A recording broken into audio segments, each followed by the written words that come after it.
हम लोग भक्ति रसामृत सिंधु ग्रंथ से पढ़ रहे हैं। पूर्व विभाग द्वितीय लहरी साधना भक्ति और उसमें 174 श्लोक है, उसके ऊपर दूसरा दिन है। ये एक साधना है, ये साधन है जिसका वर्णन किया जा रहा है। और साधन क्या है? अथ तत्कृपेक्षणम, भगवान की कृपा को देखना।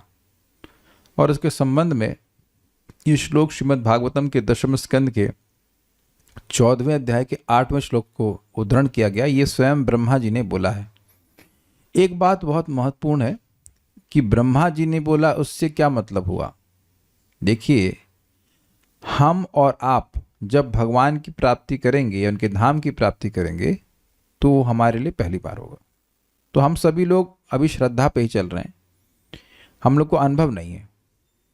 लेकिन ब्रह्मा जी अपने दिन में, एक ही दिन में बहुत से जीवों को देखते हैं भगवान के धाम की प्राप्ति करते हुए। जहाँ कोई बात विरोधास्पद लगे तो स्वीकार बोलिएगा। सबको समझ में आ रहा है? जैसे एग्जाम्पल आप ले लीजिए कि टीचर एग्जाम तो कई बार दिया है, स्टूडेंट पहली बार, अगर वो फेलियर नहीं है तो एग्जाम को पहली बार देता है। अग्री? तो टीचर जानते हैं कि इस सब्जेक्ट में जो लड़का ऐसे ऐसे पढ़ेगा वो पास हो जाता है, अच्छे नंबर ले आता है। एकदम सिंपल उदाहरण है। तो अब ब्रह्मा जी वैसे ही बता रहे हैं कि किस साधन के द्वारा बहुत से जीवों ने अपने आप भगवान के धाम की प्राप्ति करी है। तो ये चीज हमको सीखनी ही पड़ेगी, ये हमको सीखनी ही पड़ेगी। और उसमें एक एक्सक्लूजन भी है। अगर बच्चा जिंदा नहीं रहा तो भगवान की संपत्ति, पिता की संपत्ति होते हुए भी वह पिता की संपत्ति को प्राप्त नहीं कर पाएगा। और अगर जीवित रहा तो उसको और कुछ करने की जरूरत नहीं है।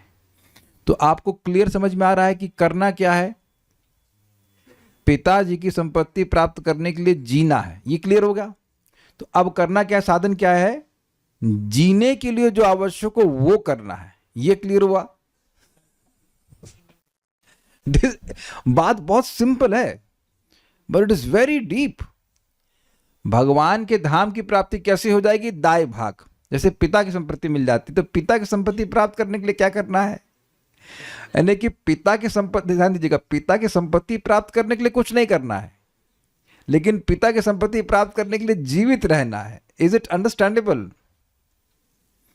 और आप अगर ये विचार करें कि केवल जीवित रहना है तो उसके लिए बहुत कुछ नहीं करना पड़ता है। अच्छा, ये मैं कुछ मल्टीपल चॉइस दे रहा हूं, वेद बात नहीं, आप लीजिए माइक। जीवित रहने के लिए रोज 15 मिनट प्राणायाम करना पड़ता है। यस और नो? नहीं, ठीक है, ठीक। ये वरुण प्रभु लीजिए, आप थोड़ा सा माइक ले लीजिए, आपको भी पूछ लेते हैं। जीवित रहने के लिए 5 लाख रुपए महीना कमाना पड़ता है। नहीं। नहीं, अच्छा, इनको दीजिए, साइंटिस्ट प्रभु को। जीवित रहने के लिए बहुत बड़ा साइंटिस्ट बन करके हम लोगों को पद्म भूषण प्राप्त करना होता है, बताइए। नहीं। नहीं। तो सुंदरा माता जी, आपसे पूछने की जरूरत नहीं ना। जीवित रहना तो कोई बहुत बड़ी उपलब्धि नहीं है। कोई कहे कि भैया जी गए ये बड़े उपलब्धि, क्या जी गए?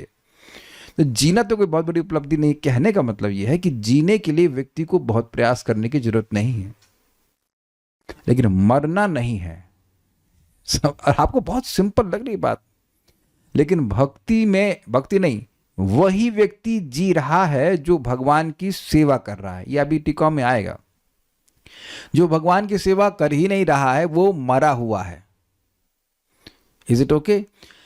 तो जो व्यक्ति, हमने करना क्या है? हमें भक्ति करते रहना है और हम आराम से जी जाएंगे। जैसे आप लोग रोज स्वाभाविक रूप से 2 टाइम तो भोजन करते ही हैं, तो उसके बाद कुछ करना नहीं पड़ता है, अपने आप जी जाते हैं।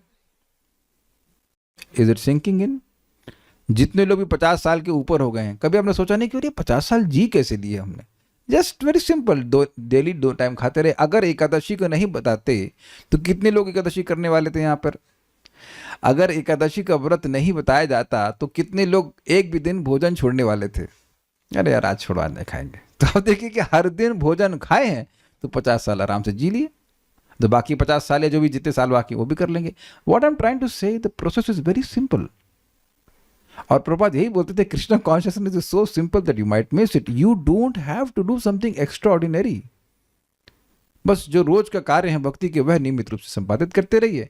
आप जीवित रहेंगे. भगवान क्या चाहिए, लो जीवित है, चलो इनको अपनी संपत्ति हम दे दें. तो ये बात है. तो चलिए पहले श्लोक को बोल लेते हैं. तत्तेऽनुकंपां सुसमीक्षमाणो भुञ्जान एवात्मकृतं विपाकम्. तत्तेऽनुकंपां सुसमीक्षमाणो भुञ्जान एवात्मकृतं विपाकम्. हृद्वाग्वपुर्भिर्विधुदन्नमस्ते जीवेत यो मुक्तिपदे सदाय भाक्. हृद्वाग्वपुर्भिर्विदधन्नमस्ते जीवेत यो मुक्तिपदे सदाय भाक्. तत्तेऽनुकंपां सुसमीक्षमाणो भुञ्जान एवात्मकृतं विपाकम्. तत्तेऽनुकंपां सुसमीक्षमाणो भुञ्जान एवात्मकृतं विपाकम्. हृद्वाग्वपुर्भिर्विदधन्नमस्ते जीवेत यो मुक्तिपदे सदाय भाक्. हृद्वाग्वपुर्भिर्विदधन्नमस्ते जीवेत यो मुक्तिपदे सदाय भाक्. तत्तेऽनुकंपां सुसमीक्षमाणो भुञ्जान एवात्मकृतं विपाकम्. तत्तेऽनुकंपां सुसमीक्षमाणो भुञ्जान एवात्मकृतं विपाकम्. हृद्वाग्वपुर्भिर्विदधन्नमस्ते जीवेत यो मुक्तिपदे सदाय भाक्. हृद्वाग्वपुर्भिर्विदधन्नमस्ते जीवेत यो मुक्तिपदे सदाय भाक्. तत् मतलब तस्मात्, अतएव, क्योंकि भक्ति का प्रोसीजर सर्वश्रेष्ठ है, इसलिए ब्रह्मा जी कह रहे हैं ते अनुकंपाम सुसमीक्षमाणम. ते मतलब आपकी, आपकी अनुकंपा, आपकी कृपा को ही सुसमीक्षमाण, अत्यंत मतलब सम्यक रूप से जो देख रहा है, या ईक्षण अपेक्षमाण है. अपेक्षा समझते हैं, एक्सपेक्ट कर रहा है कि भगवान की कृपा कब होगी, भगवान की कृपा कब होगी, इस प्रकार से है. भुंजान एव आत्मकृतम विपाकम, और वह भोग करता है, निरासक्त भाव से भोगता है सुख दुख को, जो भी. आत्मकृतम विपाकम, ये मानते हुए कि जो कुछ भी है ये मेरा किया हुआ कर्म ही है जिसको मैं भोग रहा हूं. ये मेरा विपाक मतलब कर्म फल है. और हृद, ये हो गया, ये पहला साधन हो गया भगवान की कृपा को देखना. दूसरा क्या है, नमस्कार करना. हृदवाग वपुर्भिर विदधन नमस्ते. हृदय से, वाणी से, वपु मतलब शरीर से, वाक मतलब वपु वाणी से, और वपु मतलब शरीर के द्वारा वह नमस्कार का विधान करता है, मतलब नमस्कार करता रहता है, शरणागत रहता है. और इस प्रकार से यह जीविता, जो जीता है, स मुक्ति पदे दायभाग, वह मुक्ति के पद को दायभाग के रूप में, पैतृक संपत्ति के रूप में प्राप्त कर लेता है. बार बार मैं इन अर्थों को बोलूंगा ताकि आपको बात याद रहे. अब हम लोग टीका में जाते हैं. दुर्गम संगमनी, ये श्रील जीव गोस्वामी के द्वारा है. अनुकंपा, ईक्षण एवं नमस्कार, ये दोनों पृथक साधन है. भगवान की अनुकंपा को देखना, अनुकंपा ईक्षण, भगवान की कृपा को देखना और उनको नमस्कार करना, ये दोनों पृथक साधन है. दो अलग अलग साधन, इसका वर्णन श्लोक में हुआ है. भक्ति में दोनों का ही वैशिष्ट होने के कारण एक साथ लिखा गया है. भक्ति तो है अपना, भक्ति तो है सर्वश्रेष्ठ साधन, और उसमें दोनों की विशिष्टता है. भगवान को प्रणाम करना और भगवान की कृपा का ईक्षण करना, उसको एक साथ इस श्लोक में लिख दिया गया. ये तो सबको समझ में आ गया होगा. इसलिए दोनों का ही समान फल होता है, इस प्रकार जानना होगा.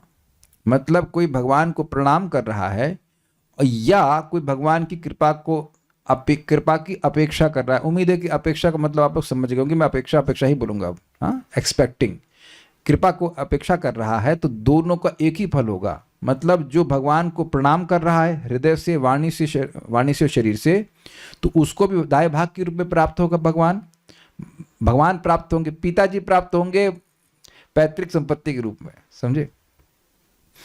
और जो भगवान की क्या मैंने बोला था, कृपा क्षण बोला था, हाँ, और जो भगवान नहीं, जो भगवान को प्रणाम कर रहा है उसको भी मिलेंगे, और जो भगवान की कृपा को देख रहा है या कृपा के लिए अपेक्षा कर रहा है उसको भी भगवान प्राप्त होंगे। दो अलग अलग साधन है। ऐसा नहीं कि दोनों करेगा तभी मिलेंगे, दोनों में से कोई एक करेगा तभी मिलेंगे, और दोनों करना तो बहुत अच्छी बात है। समझ गए ना बात? ये इसलिए पृथक पृथक बोल रहे हैं। Is it sinking? मान लीजिए किसी रोग की दो दवा है, दोनों दवा ठीक कर सकती हैं, और दोनों ले लें तो ठीक नहीं होंगे, दोनों लेंगे तो भी ठीक होंगे, दोनों में से कोई एक लेंगे तो भी ठीक होंगे, ये कहने का अर्थ है। ओके, यह श्रीमद् भागवतम के नवम पदार्थ मुक्ति का आश्रय, दशम पदार्थ रूप आप श्री कृष्ण का दाय भाग यानी उत्तराधिकारी होता है। ये क्या बोले? श्रीमद् भागवतम में 10 टॉपिक है। अत्र सर्गो विसर्गश्च स्थानम पोषणम ऊतया, स्थानम पोषणम ऊतया निरोध मुक्ति आश्रय। अत्र सर्ग विसर्गश्च स्थानम पोषणम ऊतया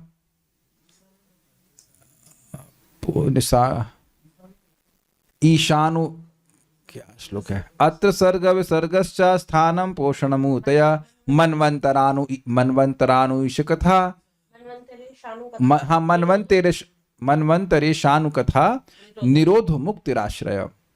ये 10 प्रकार के टॉपिक हैं। अब इसको हम लोग दूसरे स्कंद में सुना था, इज इट नॉट? हाँ, दूसरे स्कंद में सुना था, एंड में सुना था। 2.10.1 है। तो उसमें 10 टॉपिक में से 2 टॉपिक आए हैं मुक्ति और उसके आश्रय। आश्रय तत्व सभी का आश्रय है, सर्ग का आश्रय, विसर्ग का आश्रय, सभी का आश्रय। लेकिन यहां बोल रहे हैं कि आश्रय मतलब जो मुक्ति के आश्रय हैं भगवान श्री कृष्ण, उनका वह उत्तराधिकारी बन जाता है। मुक्ति पदे, मुक्ति जिनके पद में है वो श्री कृष्ण। कुछ समझ रहे हैं? मुक्ति पद को प्राप्त करता है। तो मुक्ति जिनके पद में है, मुक्ति जिनके चरणों में है, मुक्ति जिनको आश्रय के रूप में स्वीकार करती है, वो है श्री कृष्ण। तो मुक्ति क्या है? मुक्ति का मतलब है मुक्तिर हित्वा अन्यथा रूपेण स्वरूपेण अवस्थिति। मुक्ति का मतलब है अपने अन्यथा स्वरूपों को, कि मैं ये हूं, मैं ये हूं, मैं ये, जो जीव मान रहा है यहाँ पे, कबूतर हूं, बिल्ली हूं, चूहा हूं, जो कोई मान रहा है अलग अलग योनियों में, उनको त्याग करके अपने स्वरूप में स्थित हो जाए कि वह श्री कृष्ण का सेवक है। सबको समझ में आया? साध्वी रोणी माता जी, समझ में आया आपको? मुक्ति मतलब क्या होता है? टेलीग्राम में बाद में भेजो, मैसेज करना, क्या समझ में आया आपको? मुक्ति मतलब जो हम नहीं हैं, कि हम मान रहे हैं स्त्री हैं, हम गुप्ता हैं, हम पांडे हैं, या वॉट एवर डेजिग्नेशन, उसको त्याग करके जीव अपने स्वरूप में स्थित हो जाए कि वह एकमात्र श्री कृष्ण का सेवक है। ये मुक्ति है। तो अब इस डेफिनेशन के हिसाब से मुक्ति के आश्रय श्री कृष्ण हुए कि नहीं? जीव अपने स्वरूप में स्थित हो जाए। जीव का स्वरूप क्या है? माइक में बताइए, भगवान का नित्य श्लोक दास। बताइए। श्लोक नहीं पता? बंगाली श्लोक है। जीवेर स्वरूप होय नित्यर कृष्ण दास। जीवेर स्वरूप होए कृष्णेर नित्य दास। सॉरी। अच्छा, इसमें से कृष्ण हटा दीजिए। बिल्कुल इजी लैंग्वेज समझा रहा हूं। अगर जिसको ना समझ में आए वो हाथ खड़ा करे, और हम देखेंगे, हम पूछेंगे उसको क्या नहीं समझ में आया, चाहे वीडियो ऑफ हो चाहे ऑन हो। अगर नहीं समझ में आ रहा है तो उसका मतलब फिर बिल्कुल सुन ही नहीं रहा है। मुक्ति मतलब अपने स्वरूप में स्थित होना, ये इजी है। स्वरूप है जीव का कृष्ण का नित्य दास। अब कृष्ण को गायब कीजिए। दास किसका दास? तो आप समझ गए कि स्वरूप, जीव का स्वरूप आप भगवान कृष्ण के बिना डिफाइन ही नहीं कर सकते।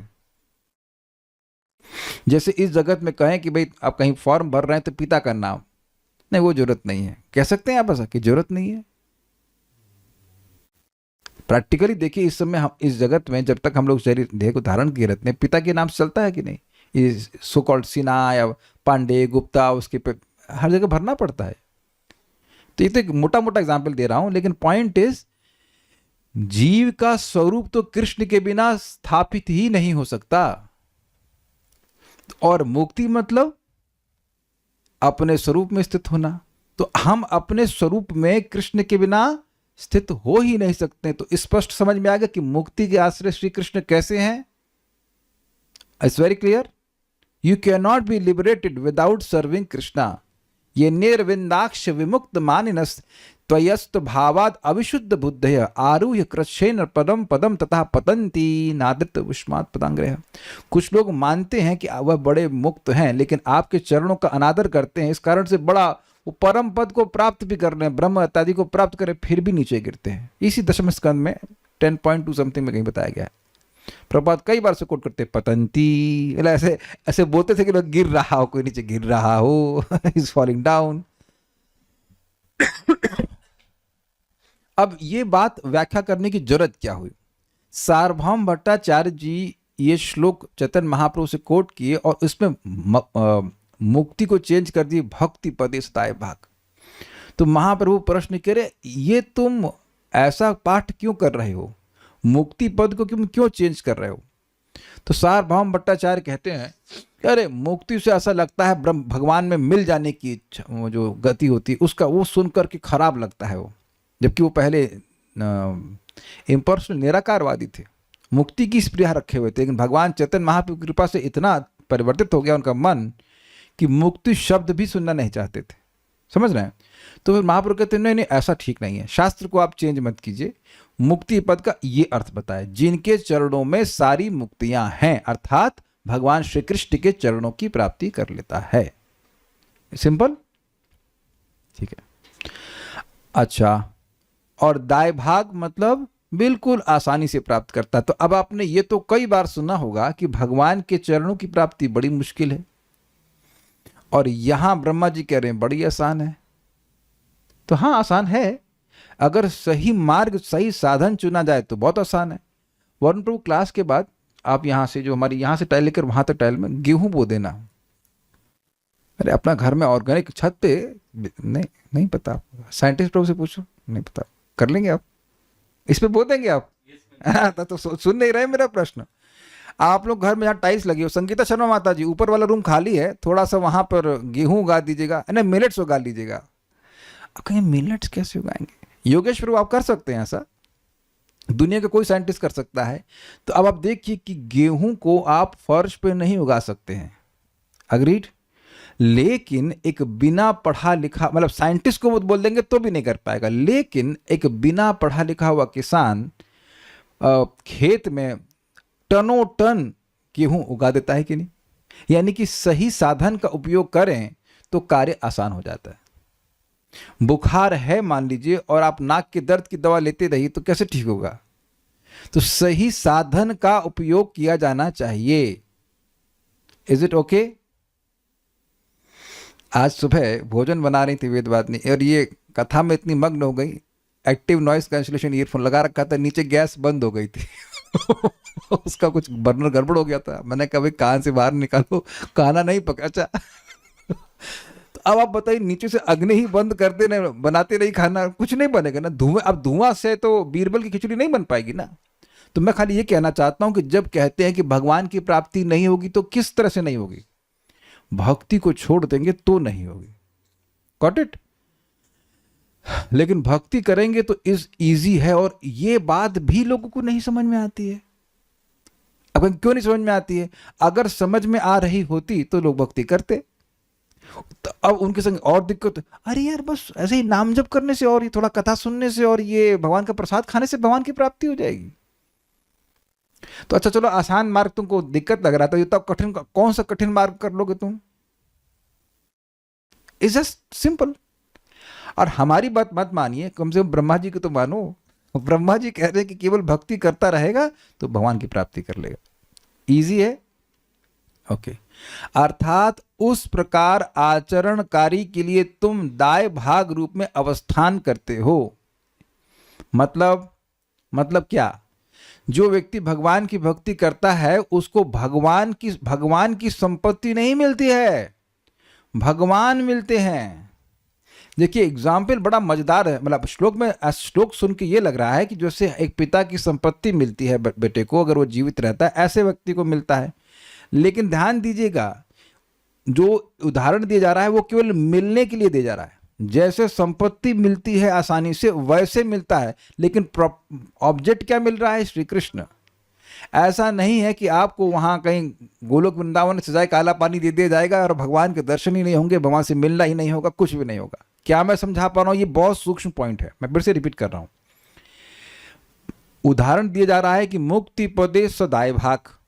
तो दाय भाग का मतलब होता है संपत्ति मिल जाना, बस बेटा जिंदा रहता है संपत्ति मिल जाती है। लेकिन यहाँ वहां ये तो जरूरी नहीं कि पिता से पिता भी मिल जाए, पिता की संपत्ति मिल जाए वही तो जाके उस फ्लैट में रहो। लेकिन जरूरी तो नहीं कि पिताजी के साथ ही रहे। अगर किसी के पिताजी के पास 4-5 फ्लैट हैं तो कहेगा बेटा तुम जाओ अपनी बहू के संग, मतलब अपनी पत्नी के संग वहां पे रहो। आप लोग देखिए ना, आप लोग अपना सब दाय भाग में प्राप्त किए हुए हैं ना।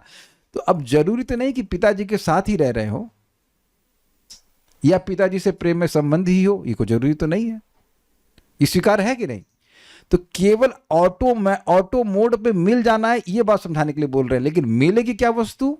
भगवान श्री कृष्ण। भगवान श्री कृष्ण का प्रेम, भगवान का धाम भी मिलेगा, भगवान भी मिलेंगे, भगवान का प्रेम, भगवान की सेवा, सब कुछ प्राप्त हो जाएगा। Is it sinking? Thank you. आगे पढ़ते हैं। सब कुछ मिलेगा। भक्ति सार प्रदर्शनी श्रीला विश्वनाथ चक्रवर्ती ठाकुर जी के द्वारा है। हाँ, चक्रवर्ती बात के द्वारा। क्या दिक्कत है आपने लिखी? अन्य समस्त साधन परित्याग करके एकमात्र भक्ति आचरण करने से व्यक्ति आप श्री कृष्ण को प्राप्त करता है। ये तो इजी है, ठीक है। यह प्रकरणार्थ से ज्ञात होता है। प्रकरणार्थ का मतलब हुआ कि वहां जो प्रकरण चल रहा है 10.14 चैप्टर में, 14.1 से आगे आप सेकंड थर्ड से शुरू करेंगे तो वहां बताते हैं ज्ञाने प्रयास समुदपस्य नमन्ते इत्यादि, कि जो ज्ञान आदि के प्रयास को छोड़ करके भक्तों के मुख से आपकी कथा को सुनता है तो आप यद्यपि अजित हो लेकिन आपको जीत लेता है। ऐसे करके फिर ये भी बताए कि जो आपकी भक्ति के प्रोसेस को त्याग देता है और ज्ञान के प्रयास में लगता है उसे कुछ नहीं मिलता। जैसे कि भूसे को पीटने से कूटने से कुछ चावल थोड़ा मिलना है। भूसा धान का छिलका कूटने से, भूसा तो गेहूं का होता है उसमें चावल कैसे मिलेगा, लेकिन चावल का जो छिलका है उसको कूटने से चावल नहीं मिल सकता है। तो ये प्रकरण बोल रहे हैं, मतलब भगवान की भक्ति करने से भगवान की प्राप्ति होती। तो कई बार हम लोग सुन चुके हैं भक्तिया माम भी जाना थी, किंतु किस प्रकार भक्ति करने से आपको प्राप्त कर सकते हैं उसको कहते हैं। समझ में आ गया? वहां श्लोकों में ये बताया जा रहा है कि भक्ति करने से भगवान की प्राप्ति होती है और भक्ति नहीं करने से भगवान की प्राप्ति नहीं होती है। अब एक प्रश्न हो जाएगा भाई कैसे भक्ति करें, कैसे भक्ति करें कि भगवान की प्राप्ति हो? तो यह श्लोक कहा गया। ये कहां की बात हो रही? प्रकरण आ रहा है भागवतम का, उसकी बात कर रहे हो।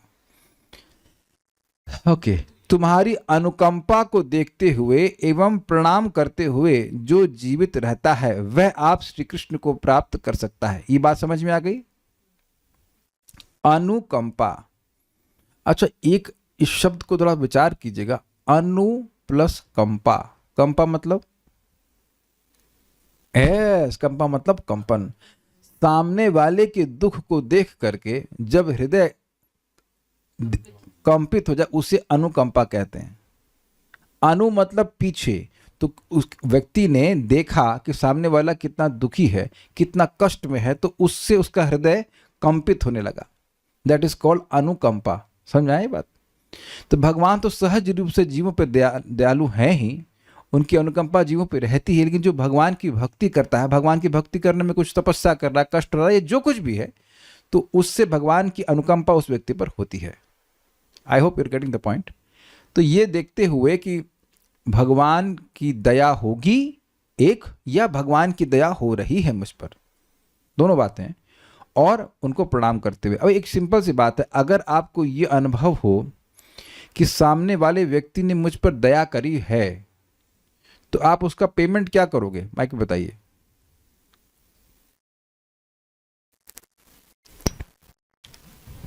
उसको कुछ अच्छी वस्तु देंगे, सर्वोत्कृष्ट वस्तु देने का प्रयास करेंगे। जैसे मैं फिर से रिपीट कर रहा हूं प्रश्न, अगर आप विचार कीजिएगा, अपने को स्थिति में डालिए। कभी आपने ऐसा महसूस किया है कि आप पर दया की गई है? ये नहीं बताना कभी, मतलब आप क्या करें ये नहीं पूछ रहा हूं। What was it your consciousness? Gratitude, आप डीपली विचार कीजिए कि जब आप भाई हाथ का खड़ा कर रहा है, हमने हाथ खड़ा करने थोड़ा बोला आपको, हम सोचने के लिए बोल रहे हैं कि दिमाग खड़ा करो, हाथ मत खड़ा करो। हम प्रश्न कर क्या कर रहे हैं वो जरा विचार कीजिए। You are in the mood that I can not repay, क्योंकि दया का मतलब ही है कि वो व्यक्ति योग्य नहीं है। You feel extremely unqualified and इसे हम क्या ही कर पाएंगे। जो कुछ भी आप करने का प्रयास करोगे वो उसको कम ही मानोगे। यह सत्य बात है कि आप उसके लिए कुछ करना चाहते हैं, लेकिन आप समझने का प्रयास कीजिए। जैसे चलिए आपके गुरु महाराज ने आपको दीक्षा दी, आप क्या कर देंगे महाराज के लिए?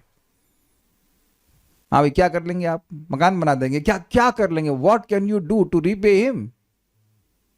या किसी ने मैं कोई एक भगवत गीता दी, आपको कुछ ज्ञान दिया, आप क्या कर लेंगे? उसको क्या दे देंगे? आप बताइए। यही कि बस प्रणाम कर सकते हैं, प्रणाम कर सकते हैं। Is it not? प्रणाम ही कर सकते हैं कि दया किया, दया किया।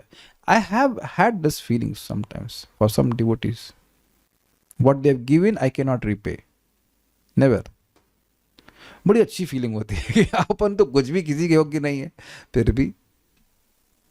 हाँ, ये सत्य बात है कि आप सेवा करना चाहेंगे, उसका मेरा विरोध नहीं है, लेकिन फीलिंग क्या मन में आ रही है कि हम तो कुछ भी करके ऋणी ही रहेंगे इनके, तो फिर प्रणाम कर लेंगे। ये हम तो भूल रहा हूं मैं, कहीं तो है ऐसा आता है कि भगवान आप जो कृपा, अब एकदम याद नहीं आ रहा, हम केवल आपको प्रणाम कर सकते हैं, आपको केवल प्रणाम कर सकते हैं।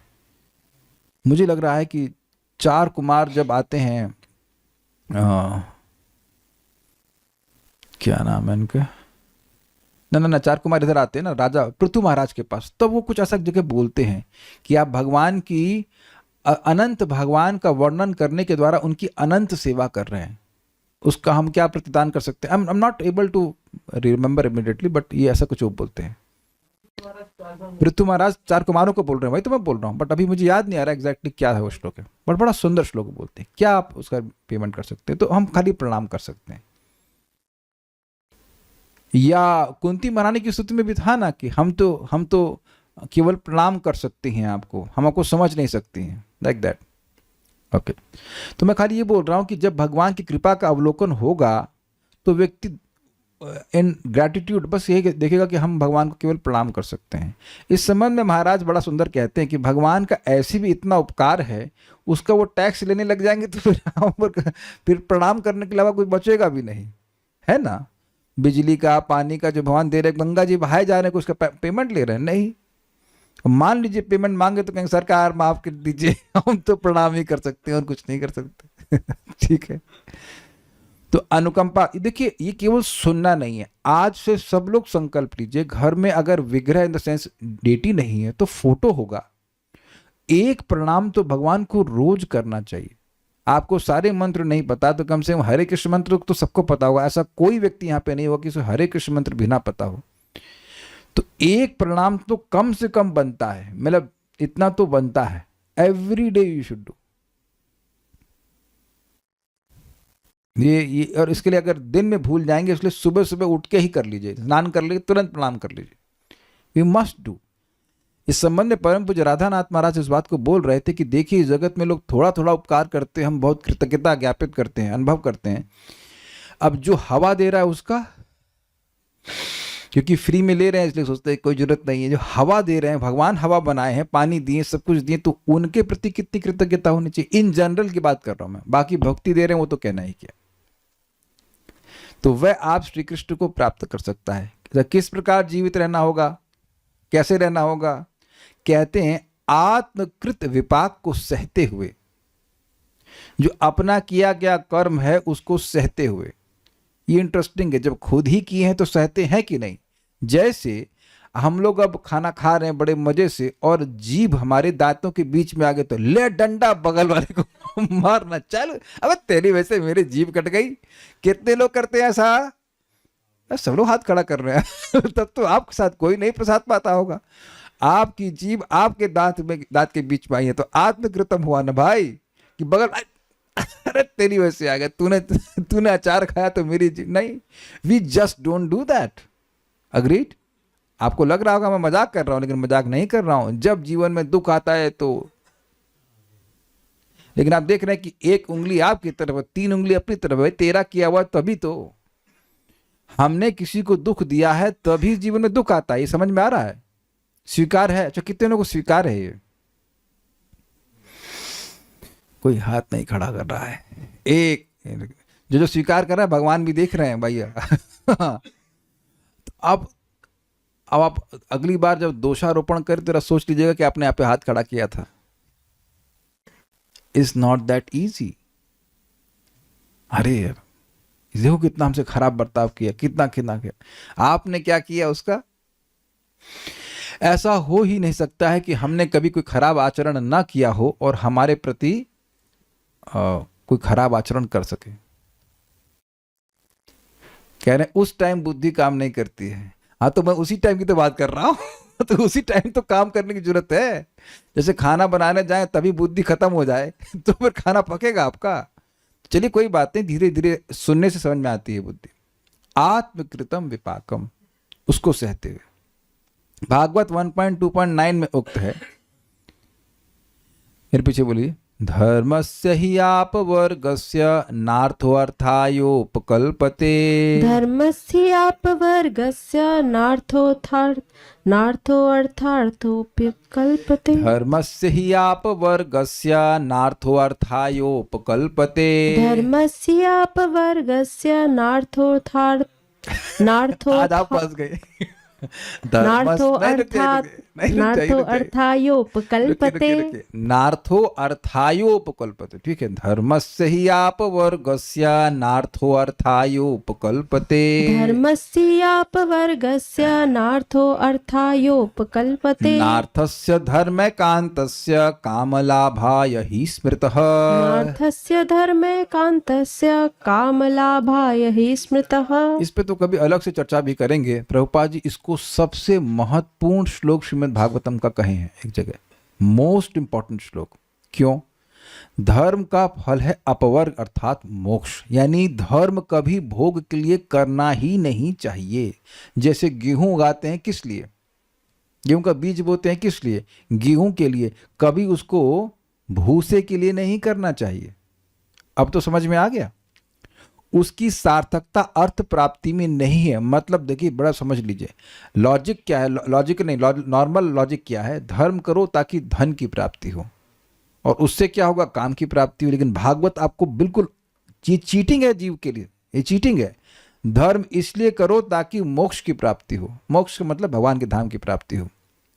अब यहां क्या कह रहे हैं देखिए, उसकी सार्थकता अर्थ प्राप्ति में नहीं है। मतलब धर्म करेंगे तो उससे हृदय शुद्ध होना चाहिए। भाई हृदय शुद्ध होगा तो मोक्ष मिल जाएगा। लेकिन धर्म करेंगे तो अर्थ अपने आप मिलेगा। जैसे गेहूं के लिए आप गेहूं बो रहे हैं तो क्या भूसा नहीं मिलेगा?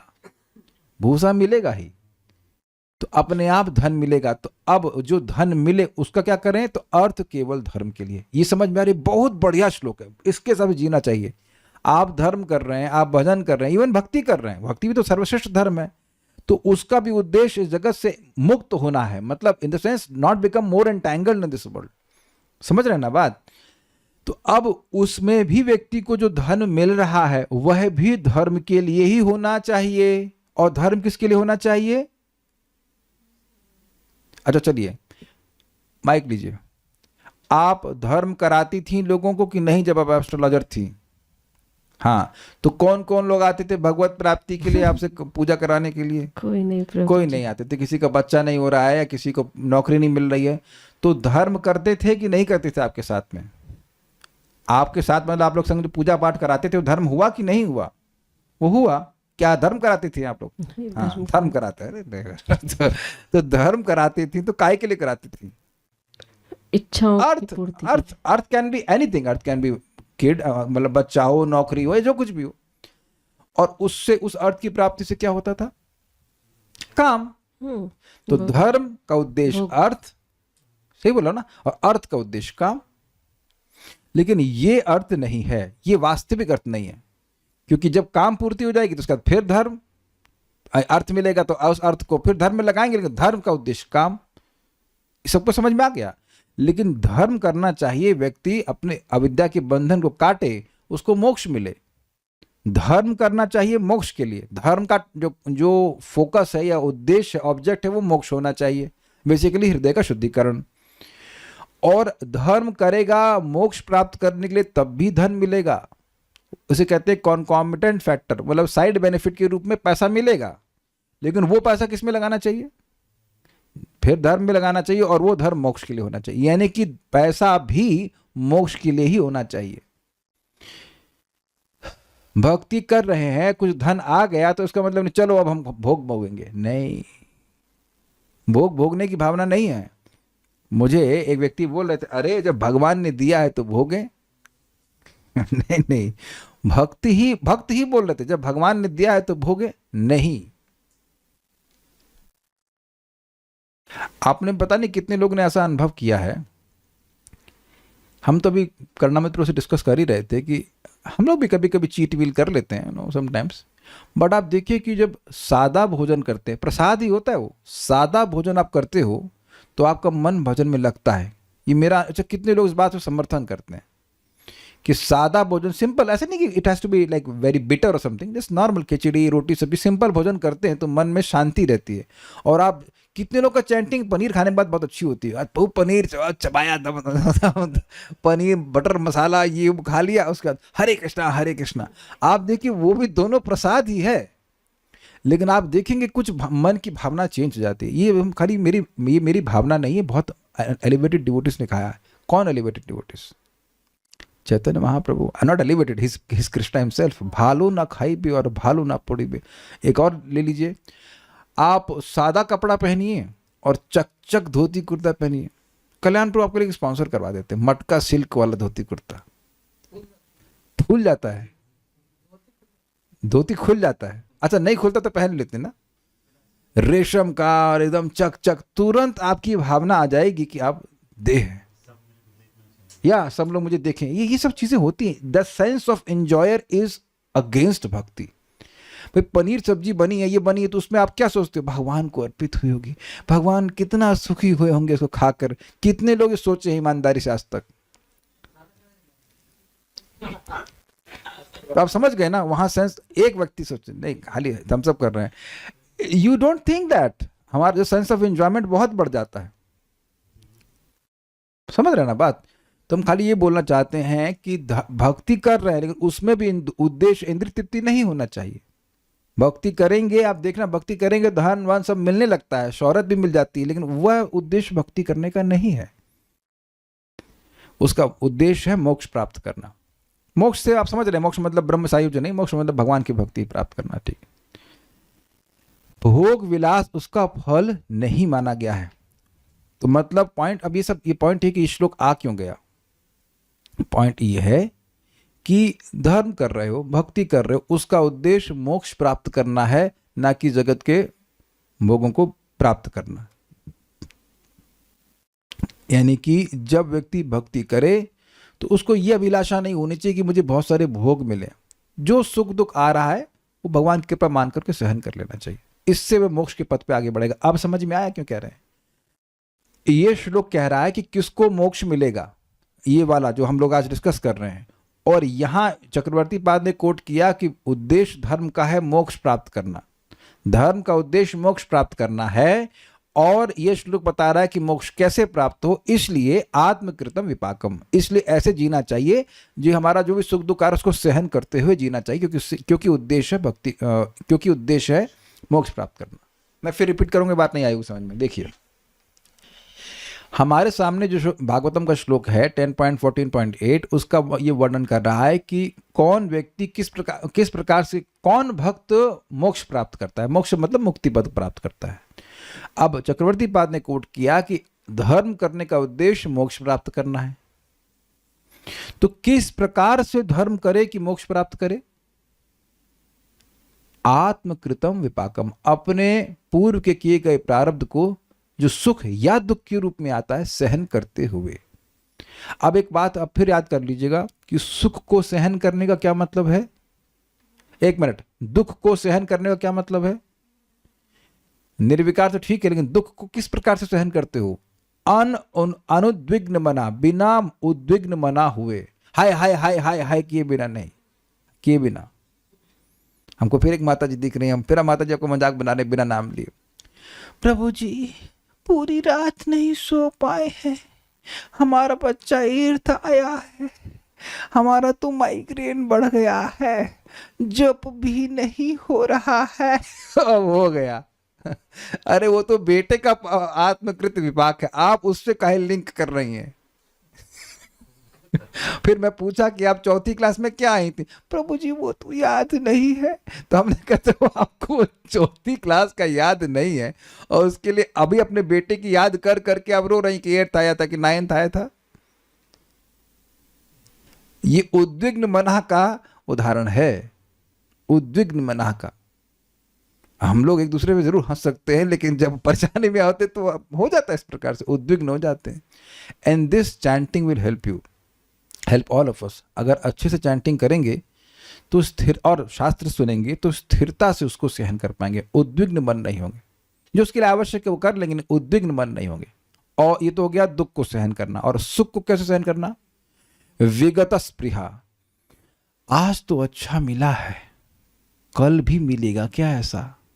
तब आप भगवान की स्मृति कर रहे हैं कि सुख की अभिलाषा कर रहे हैं। ये अन्य अभिलाषा आ गया कि नहीं? आप कितना भी हम कितना भी प्रयास कर लें, आज जैसी खिचड़ी खाई है वो आप कुछ गारंटी नहीं कर सकते कि कल वैसे ही खाएंगे। You can not guarantee. आप खुद भी बनाओगे तब भी नहीं। स्वीकार है कि नहीं? कभी नमक तेज हो जाता है, कभी कुछ हो जाता है। एक व्यक्ति, एक बार हम सब्जी बना रहे थे तो कोई भक्त बगल में बैठे हुए थे, खड़े हुए थे, कुछ बात कर रहे थे, तो मैं डबल नमक डाल दिया। उसके बाद से मैं संकल्प के लिए मैं खाना बनाऊंगा तो कोई ना तो मुझसे बात करे ना मैं किसी से बात करूंगा। I was very angry on that man. आज भी मुझे याद है, एक बार दूसरे भक्त आए थे, मैंने कहा वो कुछ बात करना चाहते हैं, हमने कहा तो जाओ या फिर बैठ के चुपचाप बैठो, मैं खाना खुद कर लूँ उसके बाद बात करेंगे। वो चले गए। उन्होंने कहा अभी बात नहीं करेंगे। अच्छा दूसरी बात, ऐसा तो नहीं कि डिवोटी किचन की तरह मल्टीपल आइटम है, एक आइटम में वो भी उसमें नमक तेज हो गया तो दोबारा बनाने का टाइम भी नहीं है। सो यू दिस इज, आपने देखा होगा ना, आपने खूब संकल्प किया कि अच्छा बनाएंगे, फिर भी गड़बड़ जाता है। तो आप भी कंट्रोल में नहीं हो, कंट्रोल में भगवान है। आज आपको ये खाना था जो नहीं मिलना था, इसको स्वीकार कर लीजिए।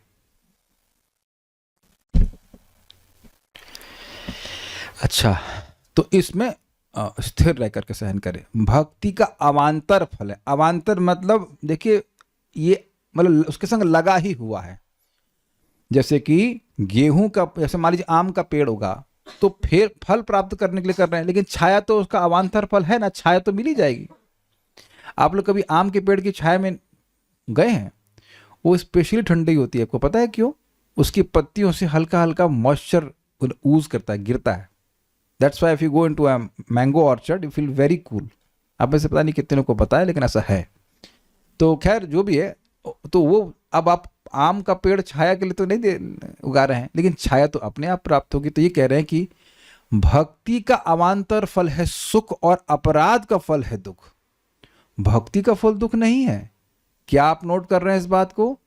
भक्ति का फल दुख नहीं है, भक्ति का फल सुख है।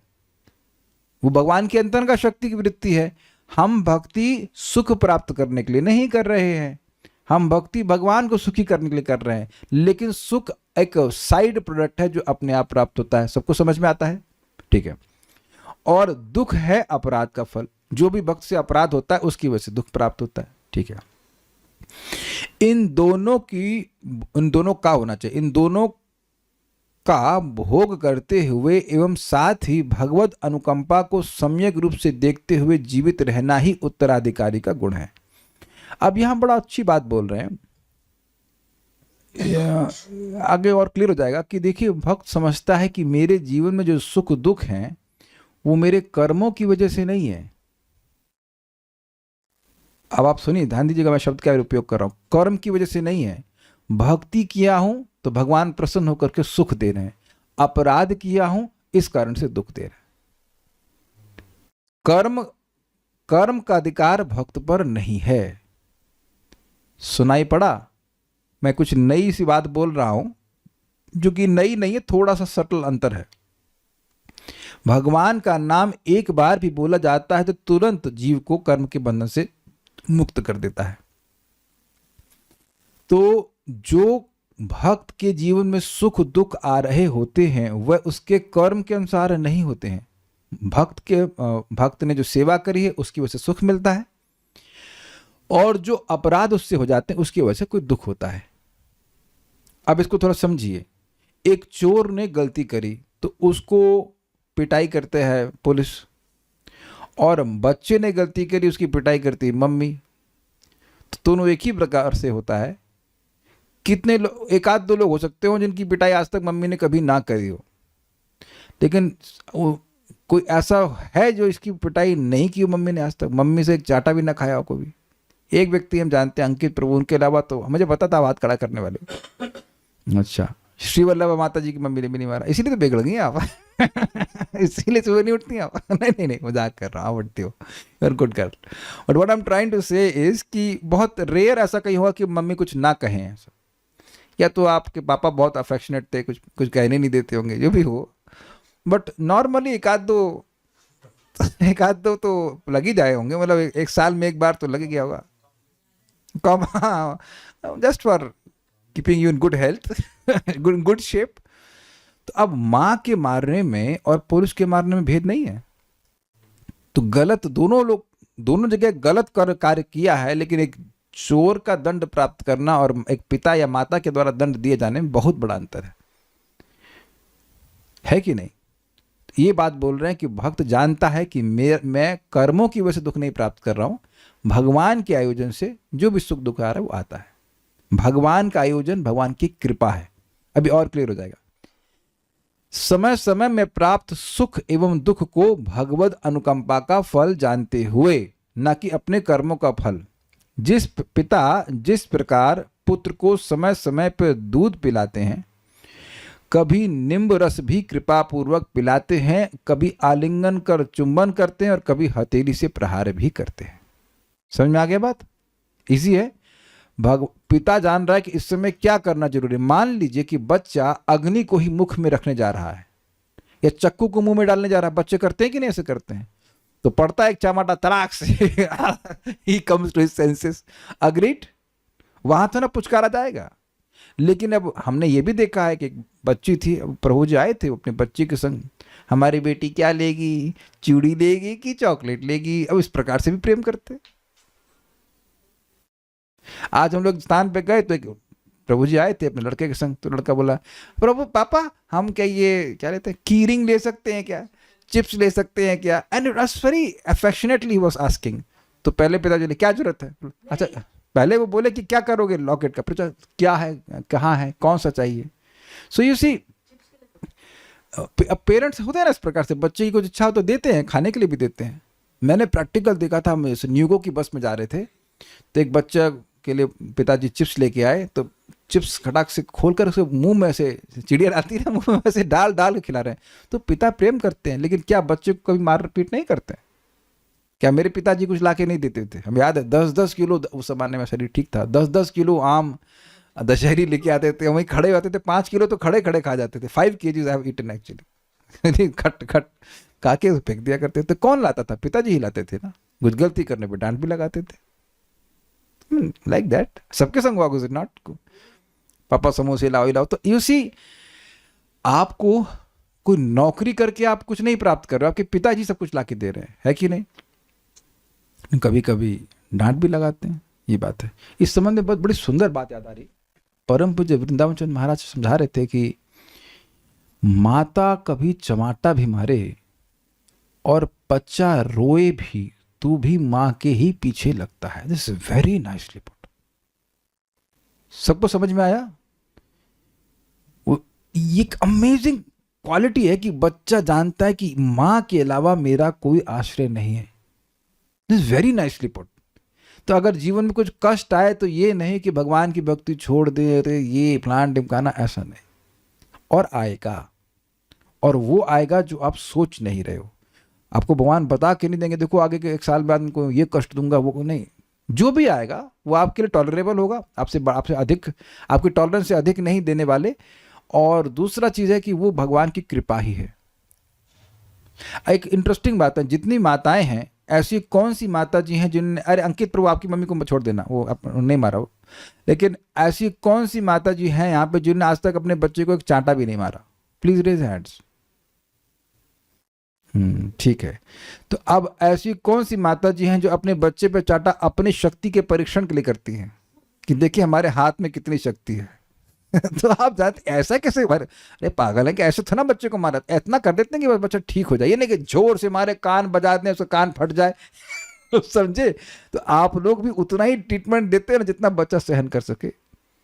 अच्छा, ये भी देखा होगा कि स्कूल में भी टीचर होती है, वो उतना ही पेपर सेट करते हैं जितना आप सहन कर सकते हो। अग्रीड? ऐसा तो नहीं कि चौथी क्लास के बच्चे को आप 10वीं का पेपर दे देंगे, ऐसा नहीं होता है। बल्कि आप देखिए कि हम लोग, आपने कभी किया है कि नहीं किया है, पेपर के समय सर ये आउट ऑफ सिलेबस है, किए कभी? और कभी कभी आपका टीचर उसको क्रॉस कर दिया करता था, अरे हाँ ये तो आउट ऑफ सिलेबस चला गया, ये तुम्हारे पेपर से काट दो, इसको मत छोड़, उसको छोड़ दो, दूसरे प्रश्न का उत्तर दो। किया है कि नहीं? तो वहां तो गलती भी हो सकती है, लेकिन भगवान से कभी गलती हो ही नहीं सकती। He will never give a situation which you can not tolerate. मैं खाली ये समझाना का प्रयास कर रहा हूं, और वो हमारे हित के लिए ही होती। इसको आगे कहते हैं, इस प्रकार मेरे हिताहित को पुत्र के हिताहित जिस प्रकार पिता जानते हैं उस प्रकार मेरे प्रभु ही जानते हैं, मैं नहीं जानता हूं। ये समझे बात, कि मेरे जीवन में सुख दुख जो कुछ भी आ रहा है तो भगवान ठीक से जानते हैं, मैं इसको नहीं समझ सकता, लेकिन वो ठीक करते ही हैं, गलत नहीं करते। भक्त के प्रति काल कर्म आदि का कोई अधिकार नहीं है। एक प्रश्न होगा कि कौन से भक्त के प्रति? पूर्णतः शुद्ध भक्त के प्रति, जो या फिर जो शुद्ध हो रहा है उसके प्रति? माइक बताइए। जो शुद्ध हो रहा है उसके प्रति भी। यस, क्योंकि इस सुख दुख का उपयोग भगवान भक्त को शुद्ध करने के लिए करते हैं।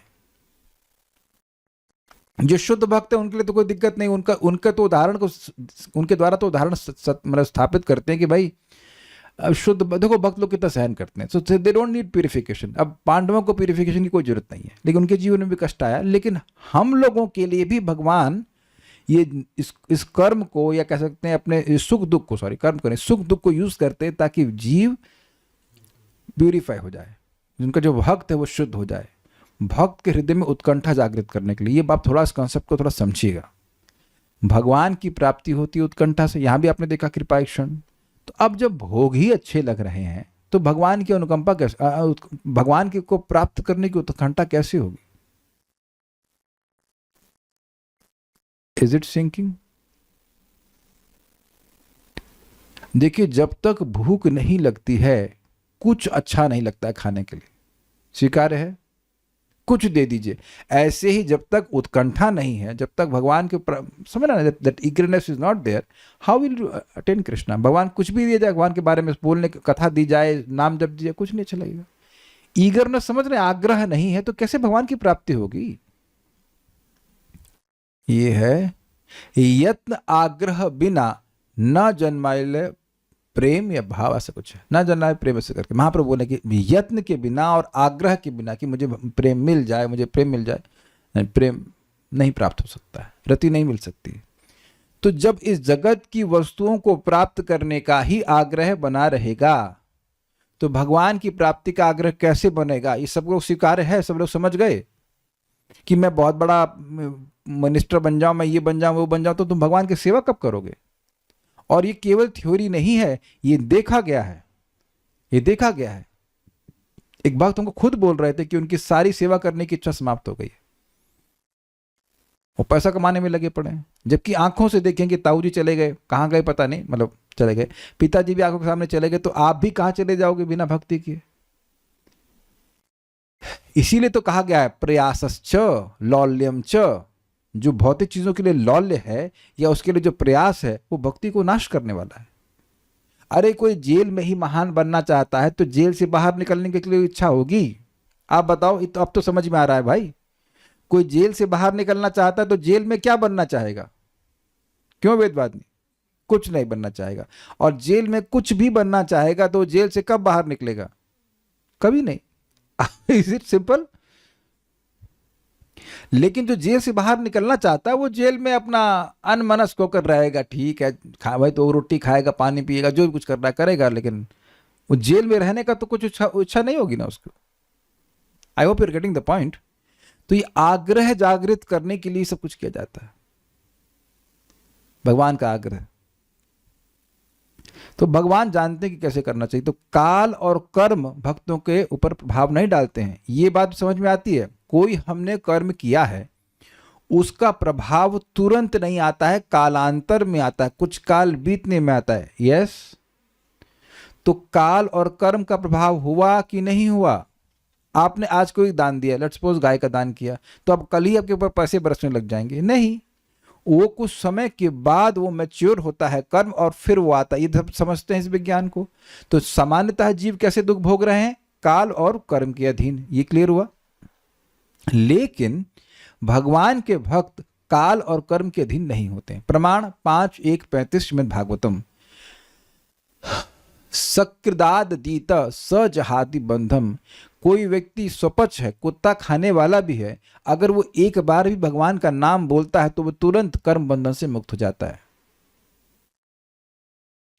यद ब्रह्म साक्षाद कृति निष्ठयापि विनाशमायाति विना न भोगै अपैति नाम स्फुरणेन तत्ते प्रारब्ध कर्मेति विरौति वेदः। तो ब्रह्म पे तैल धारावत ध्यान करने से भी व्यक्ति का प्रारब्ध नष्ट नहीं होता है, लेकिन भगवान का नाम एक बार भी बोलने से प्रारब्ध समाप्त हो जाता है। हरे कृष्णा कृष्ण कृष्ण हरे हरे, हरे राम राम राम हरे हरे। और काल, ये तो कर्म की बात हो गई। काल से कैसे मुक्त होता है? न वयम न वयः। स्वयं स्वयं, थोड़ा थोड़ा श्लोक सबको लोग याद हो गया होगा। यमराज इस बात को बोल रहे हैं यमदूतों को कि न वयम, वयम मतलब हमारे, अर्थात ब्रह्मा जी और यमराज जी के भी अंतर्गत भक्त नहीं होते। और न वयः, न वयः मतलब वयस्क समझते, वय काल, वयस्क मतलब जिसको अधिक काल बीत गया है, बड़ा व्यक्ति। तो वय मतलब समय, समय के अधीन भी भक्त नहीं होते। और क्या प्रमाण है समय के अधीन नहीं होने का? 2:3-17 आयुर्हरति वै पुंसाम उद्यनस्तंचयन्नसौ तस्य ऋते यच्छणानि तम उत्तम श्लोक वार्तया। तो हर व्यक्ति की आयु को निश्चित ये सूर्य काट रहा है। तो सूर्य मतलब काल का ही प्रतिनिधि है। तो वह काट रहा उस व्यक्ति को छोड़ करके जिसका एक क्षण भी भगवान की कथा को उसके जीवन में लेके आया। तब एक क्षण लेके आया, उसकी आयु नहीं कट रही है। तो जिसके सारे क्षण या बहुत सारे क्षण भगवान की सेवा में लगे हुए हैं, तो उसे कैसे काट देगा भाई? तो इन दोनों प्रमाणों से स्पष्ट हो रहा है कि काल और कर्म के प्रभाव में भक्त नहीं होते। ये देखने का सामर्थ्य रखिएगा। सामान्य तरह से बोल देते हैं कि वो भक्त, अमुक भक्त अपना कर्म भोग रहा है, लेकिन वो केवल ऊपरी वाली बात है, ऐसा है नहीं। Is it sinking? ओके। प्रभु श्री कृष्ण ही कृपा पूर्वक सुख दुख भोग कराते रहते हैं। अब देखिए, एक भक्त ने बोल दिया था कि भगवान श्री कृष्ण को हमारे जीवन से मतलब नहीं है। Krishna is not micro managing our life. Absolutely wrong. आपके सामने टीका में लिखा हुआ है, प्रभु श्री कृष्ण ही कृपा पूर्वक सुख दुख भोग कराते रहते हैं। समझ रहे हैं? जैसे आप बचपन में छोटे बच्चे थे, तो आप में ये सामर्थ्य नहीं था, हम में से किसी में सामर्थ्य नहीं था कि एक रोटी भी बना लेंगे अपने लिए, ये दाल भी उबालेंगे। सारे के सारा जो भोजन है वो माँ ही कराती। और चले जाइए पीछे, जब आप सेरेलैक खाने की उम्र में थे, सेरेलैक वाली उम्र याद है आप लोग को? कितने लोगों को अपनी सेरेलैक वाली उम्र याद है? नहीं याद होगी, मम्मी को याद होगी। तो उस समय तो ये भी सामर्थ्य नहीं था कि चम्मच पकड़ सके। कितने लोग 6 महीने में चम्मच पकड़ते? संगीता माता जी वेदवाद नहीं पकड़ लेती थी 6 महीने में चम्मच? नहीं। आई होप मेरी माँ तो है नहीं, तो पूछू कैसे? सुंदरा माता जी, वरुण प्रभु 6 महीने में चम्मच पकड़ लिए थे? नहीं। तो आप देखिए कि माँ ही, शाली शुक्ला माता जी, राधिका पकड़ लेती थी चम्मच 6 मंथ्स में। ओके, तो सही रिपोर्ट ले लिया। तो माताओं से पूछ रहे, तो प्रिय श्रवा माता जी, आपके तो 3 बच्चे, कौन सा बच्चा 6 महीने में चम्मच पकड़ा है? ना प्रभु जी, कोई नहीं पकड़ा। तो अब देखिए, ये हमारी स्थिति होती है कि हम हाथ भी नहीं पकड़ सकते, दांत भी तो नहीं होते हैं, तो मुंह में लिटरली डाला जाता है, लिटरली मुंह में सेरेलैक या जो भी कुछ दिया जाता है। हमको नहीं इतना डिटेल पता, लेकिन जो भी जैसे बच्चों को पालन करते हैं उस तरह से भक्त को। और उसमें आप देख रहे हैं कभी कभी पोलियो की ड्रॉप मुंह में दी जाती है ना, हाँ, वो कड़वी लगती है, बच्चा रोता है, तब भी उसको माँ दिलवाती है। अग्रीड? ये बड़ा अच्छा एग्जाम्पल आ गया। पोलियो को ड्रॉप इसलिए दिलवाया जाता है ताकि आगे बच्चे को पोलियो न हो। भले बच्चे को आज कड़वा लग रहा है, लेकिन आगे बहुत अच्छा लगेगा। इंजेक्शन भी लगवाते थे, और उस समय उसमें बड़ा इंटरेस्टिंग है, जब इंजेक्शन लगवाने के लिए माँ जाती है तो बच्चा माँ की तरफ देखता है, कहता है आज इसको क्या हो गया है, एकदम ये बचा ही नहीं रही है और हमको दुख दे रही है। ये ऐसा सोच सकता है, लेकिन वहां भी माँ का प्रेम ही होता है, समझे ना बात, ताकि आगे बहुत बड़ा उसका अनिष्ट से वह बच जाए।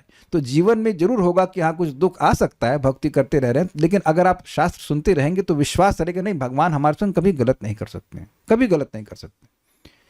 तो ये हम शब्द बोल रहे हैं, सुख दुख का भोग कराते रहते हैं। जैसे एक स्नेहिल माँ जानती है कि बच्चा क्या कर सकता है, ना तो सुख का अनुभव कर सकता है ना कुछ कर सकता है, वो तो बस वो असहाय, ऐसे भगवान करते हैं। जीव अपनी शुद्धि नहीं कर सकता है, भगवान जानते हैं इस बात को, इसलिए खुद वह शुद्ध करते हैं जीव को। ठीक है, एक इंटरेस्टिंग बात है ना कि हम लोग को पोलियो नहीं है, लेकिन इस संबंध में माँ के उपकार की स्मृति नहीं है। कितने लोग को है स्मृति, कितने लोग को पोलियो है? मेरा बात समझे, आप में से किसी को पोलियो नहीं है, लेकिन किसको याद है कि माँ एक बड़े स्नेह पूर्वक हम लोग को पोलियो की ड्रॉप खिलाने के लिए लेके चली गई थी? कालिया कृष्ण को याद है?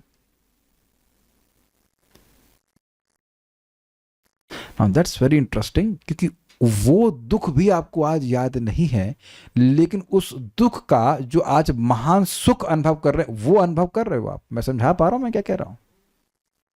तो उस समय अगर वो दुख ना दिया जाता तो आज आप पूरा जीवन का सुख नहीं अनुभव कर पाते। कुछ अंतर समझ रहे हैं? तो भगवान, अंतर समझ रहे हैं, मतलब पॉइंट समझ रहे हैं, अंतर नहीं पॉइंट समझ रहे हैं। तो उसी तरह से भगवान आज थोड़ा दुख दे रहे हैं, लेकिन भगवान हमारा आगे का शाश्वत जीवन का सुख वह देख रहे हैं, इसलिए दे रहे हैं। अगर दे रहे हैं तो मैं ये नहीं मान सकता कि हमेशा देते हैं, लेकिन देते हैं। ये तो नहीं कहूँगा कि जीवन में केवल दुखी दुख दे रहे हैं, ऐसा नहीं है, हमारे हृदय को प्यूरिफाई कर रहे हैं। इस प्रकार विचार करके जीवित रहना होता है, यानी कि जो भी सुख दुख आ रहा है भगवान की व्यवस्था से आ रहा है। इसको मैं अब एग्जाम्पल से एक और दूंगा समझाने के लिए, कि जैसे एक वो होता है ना रेशम का कपड़ा। अब अगर कोई छोटा पीस हो तो ट्राई कर लीजिएगा। रेशम के कपड़े को जब जलाते हैं उसके बाद भी धागा रहता है। इसी से आपने सुना होगा रस्सी जल गई लेकिन बल नहीं गया। बल मीन्स जो उसकी ऐठन है, लेकिन पॉइंट क्या है कि वो धागा जल जाता है लेकिन उसकी एक सेम्बलेंस रहती है। सेम्बलेंस मतलब राख ही है लेकिन वो रस्सी जैसी दिखाई पड़ती है। ऐसा करेंगे तो उड़ जाएगी, वो रस्सी नहीं है, वो रस्सी जैसी दिखाई पड़ती है। उसी प्रकार से भक्त के जीवन में लगेगा कि वो कर्म भोग रहा है, लेकिन वो कर्म नहीं है, वो भगवत कृपा है। एग्जाम्पल और है, गौरांग प्रभु एग्जाम्पल देते हैं कि जैसे कभी किसी गाड़ी के इंजन को चेंज कर दें। वो पहले चलती थी डीजल से, नहीं सॉरी, पहले चलती थी पेट्रोल से, अब उसको चेंज कर देते हैं तो वो कौन सी गाड़ी से आपकी गैस कौन सी होती है वो सीएनजी से चलने लगती। तो बाहर से देख के आप नहीं निर्णय कर पाएंगे कि ये पेट्रोल से चल रही है कि सीएनजी से चल रही है। समझ रहे हैं ना बात? तो उसी तरह से एक जब हम लोग भक्ति नहीं करते तो अपने कर्मानुसार भोगते हैं जो कुछ कर रहे हैं, लेकिन जब भक्ति करते हैं तो देखने में लगे कि वही सुख दुख भोग रहा है, लेकिन वो भगवान की व्यवस्था से हो रहा है। अंतर आ गया समझ में? ठीक है। श्रीमद् भागवत के 4:20-31 में उक्त है, यथाचरित बाल हितम पिता स्वयं तथा त्वमेवार्हसि न समीहितम।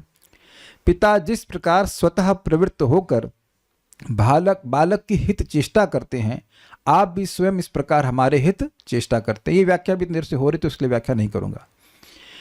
पृथु महाराज की तरह प्रतिदिन भगवान को हृदय आदि के द्वारा नमस्कार करते हुए अति दुखी हुए बिना आनंद से जो जीवित रहता, ये बहुत इंपॉर्टेंट है, वह मुक्ति एवं भगवान के चरणारविंदों की सेवा में उत्तराधिकारी होगा। मतलब जबरदस्ती दुख उठाने की जरूरत नहीं है। जो दुख आपको भोगना है वो भगवान भेज देंगे घर पर कोरियर से। समझ में? बाहर से उठा के लाने की जरूरत नहीं है। समझ में आया? गीजर लगा लो, गर्म पानी से स्नान कर लो, ये उठो लेकिन स्नान कर लो। मतलब कहने का मतलब ये नहीं कि एकदम ठंडे पानी से स्नान करेंगे और भूखे रहेंगे 6 दिन तक। It's not needed. जो है वो भेज दी जाएगी। जैसे अभी हम डॉक्टर को कॉन्टैक्ट किए तो जो दवा चाहिए वो भेज देंगे कोरियर से। हमको और जाकर लाने की जरूरत नहीं है। अब समझे बात? वही खानी है बस। क्या ये बात सब लोग समझ रहे हैं? अनावश्यक तपस्या करने की जरूरत नहीं है भाई। तपस्या में कुछ दुख सहन करना पड़ता, तो जितना दुख सहन करना है वो भगवान आपके घर पे डिलीवर कर देंगे। उससे ज्यादा दुख भोगने की जरूरत नहीं है। सुख से रहिए, प्रसाद पाइए, नाम उच्चारण करिए, कथा सुनिए, सुख से रहिए। क्या मैं सबको समझा पाया? This is really really nice point. यही बात समझा रहा था। जो भगवान के शरणागत हैं, जो भगवान के भक्त हैं, उनको बस उतना ही उतना ही दुख सहन करने की जरूरत है जितना भगवान दे रहे हैं, उससे अधिक सहन करने की जरूरत नहीं है। ये बात बहुत जबरदस्त पॉइंट है। पता नहीं भक्त लोग क्या क्या सोचते हैं, हमको क्या तपस्या करना है, ये करना है, वो करना है, खाली पेट रहना है ना। कुछ नहीं भाई, कुछ नहीं। क्या मैं हाथ जोड़ के प्रार्थना कर रहा हूं, आप लोग को ये बात समझ में आई? अनावश्यक तपस्या मत करना, फालतू भी बीमार नहीं पड़ना। प्रभु जी क्यों मंगल आरती के लिए उठ पाए? जब प्रभु जी वो तपस्या कर रहे थे, घी पी रहे थे, उसका घी उल्टी कर रहे थे। ये सब कुछ करने की जरूरत नहीं है। Whatever is needed for our purification will be given to you right in your doorstep. और एक और बात है कि उससे आप बच भी नहीं सकते। ये भी मजेदार बात है, क्योंकि भगवान दे रहे हैं तो आप बच भी नहीं सकते। जैसे आप बचपन में छोटे थे, इसलिए माता जी लोग बताइए कि आपका बच्चा जो छोटा था, तो क्या उसमें प्रतिरोध करने की क्षमता थी कि वो पोलियो की ड्रॉप ना पिए? अरे हाथ पकड़ के और देखा दादी लोगों कैसे मसल मसल करके वो तेल लगाती है, और बच्चा रोता रहता है। क्या करेगा वो? तो बेहतर है कि वहां कंप्लेन भी ना किया जाए, क्योंकि भगवान क्या क्या करेंगे क्या आप? है ना, जो दुख आना है इस बार तो सहन कर लीजिए उसको, है ना। और वो भी था एक इंटरेस्टिंग, हाथ हटाओ हाथ हटाओ, मम्मी दोनों हाथ पकड़ती थी, है ना, और फिर चाटा मारती थी ताकि आप बचे भी नहीं। तो कहने का मतलब ये है कि आप भगवान के चार हाथ हैं। प्रभा समझाते, जब देना चाहेंगे तो तुम कितना संभालोगे, और लेना चाहेंगे तो क्या तुम रोक पाओगे? दोनों हाथ पकड़ लेंगे, दूसरे हाथ से लेते रहेंगे। है कि नहीं? तो पॉइंट इज वेरी सिंपल कि भगवान जितना दे रहे हैं तो उतना ही सहन करना, उससे एक्स्ट्रा नहीं ना उससे कम। ओके, सुख से रहिए, भक्ति करिए, there is no need for extra tapasya. संसार से मुक्ति तो आपके चरणों की सेवा का आनुषंगिक फल है, मुख्य फल तो आपदाय भागो। मतलब संसार से मुक्त हो जाना, संसार के वो जन्म मृत्यु के चक्र से मुक्त हो जाना, ये तो साइड बेनिफिट है। मेन बात है भगवान मिलेंगे और भगवान की सेवा मिलेगी। जिस प्रकार सुपुत्र के लिए उत्तराधिकारी बनने में जीवित रहना परम आवश्यक है, उसी प्रकार भक्त को इस भक्ति मार्ग में जीवित रहना परम आवश्यक है। ये भी समझा दिया मैंने। उत्तराधिकार प्राप्त करने के लिए कुछ नहीं करना है, लेकिन उसके लिए यह करना कि जीवित रहे। ठीक है, यह अच्छा एक और बात हमें भूल रहा हूं, मतलब याद दिला रहा हूं कि उत्तराधिकारी को ढूंढ करके जबरदस्ती दिया जाता है कि भाई तुम हो, तुम्हारे पिताजी ने छोड़ा है, तुमको ये लेना पड़ेगा। उसी प्रकार से अगर भक्ति में जीवित रहे तो कुछ करना नहीं पड़ेगा, बिल्कुल जबरदस्ती लॉफुली दिया जाएगा, क्लेम किया जाएगा। ठीक है, यह है भक्ति मार्ग में स्थिति की बात। भक्ति मार्ग में रहने से ही श्री कृष्ण के चरणार बिंदु की सेवा में अधिकार होगा। ये समझ में आया? बस जीते रहिए, भक्ति करते रहिए, अपने आप भगवान की सेवा आपको प्राप्त हो जाएगी। ये जीवन में आप देख रहे होंगे ना कि जब आपने भक्ति में शुरुआत करी थी, तो जो आज भक्ति के कुछ सुविधाएं प्राप्त हो रही हैं, उसकी न तो कल्पना करी थी और न ही स्पृहा करी थी। मैं समझा पा रहा हूं? सभी लोगों ने एक एक माला से जप करना शुरू किया था, और आज हम लोग भागवतम डिस्कशन कर रहे हैं, भक्ति रसामृत सिंधु ग्रंथ पढ़ रहे हैं, टीकाएं पढ़ रहे हैं, ये कर रहे हैं, वो कर रहे हैं। ये आप में से एक व्यक्ति हाथ खड़ा कर दे कि उसने सोचा भी था कि ये एग्जिस्ट भी करता है।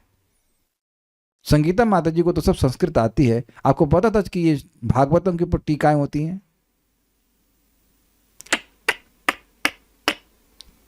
Not possible. कितने लोगों को पता था कि भक्ति की शुरुआत में कि टीका कुछ होता है? यहां तो जो इस्कॉन के भक्त उनको बता, चक्रवर्ती पाद कौन है, ये किस मतलब ये कौन है भाई? Who is this? Sridhar Swami कौन है? नहीं जानते। तो बलदेव विद्याभूषण कौन है? जब नाम नहीं जान रहे हैं तो उनकी रचनाओं के बारे में क्या जानेंगे बताइए? कई बार लोग पूछते आप कहां से पढ़ा रहे हैं? तो आप जान रहे हैं कि नाम ही नहीं पता है लोगों को। So try to understand. ये प्लीज समझिए, जब आप बैठ करके सुबह हरि नाम जब कर रहे हैं तो भगवान रच रच कर आपको आशीर्वाद देंगे, रच रच कर आशीर्वाद देंगे।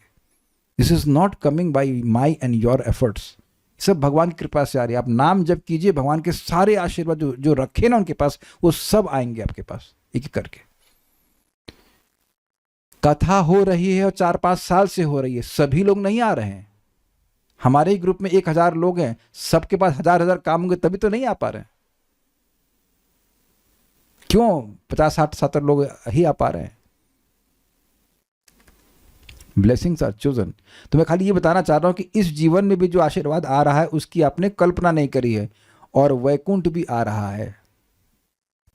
और एक बात यहां भी धारण कर लीजिए कि कथा के समय कौन सी कुंठा होती है। अगर आप कथा में एब्जॉर्ब है तो उस टाइम तो कुंठा नहीं होती, ये नहीं मिला वो नहीं मिला। वैकुंठ का अनुभव तो यहां भी होता है, उसके बाद फिर कथा के बाद शुरू हो जाए अलग बात है, बट एटलीस्ट कथा के समय तो नहीं होता है।